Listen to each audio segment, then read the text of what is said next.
Hello, hello, hello! Welcome to my Random Money Vlogs! Anyways, guys, mapay pag-uli na to gikag-judge. Nag-judge kong event, guys, sa Dance War sa Poblacion. Anyways, this is my mug for tonight's event, and this is my hair.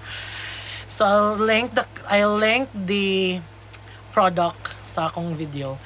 Gikan na siya TikTok, guys. Then, for my contact lens, I don't know if you can see the contact lens ko, guys. See? It's Milk Creek. I think it's blue or gray. So yeah, i-check. Nice guys siya kay gaan kaayo iyahang lens, like super gaan. Then so yun guys siya is. So this is my outfit. Then ga short tra ko. So thank you so much Tatia for my hair and makeup. And for Mayang's Couture by Mary Ann Tapal sa akong custom made nagamit na siya ako 2 times.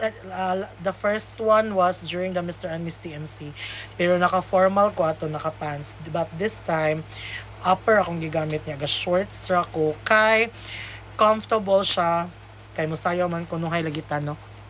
Anyways, wait for my posting sa akong sayaw nga dinalian. Kaya I was not really expecting to dance. Nagi-perform on the ice. So anyways, so nahuman naman siya. Nahuman na sa kugamag mga TikTok, guys. So kindly check all my postings. Expect a lot of super postings, mga transitions and everything. And mga lip syncs and pagwapa-gwapa effect.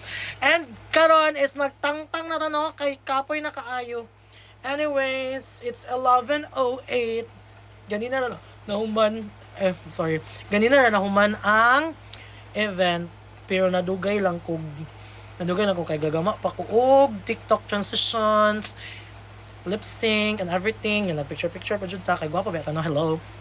Anyways, bye everyone, see you on my next entry. Bye.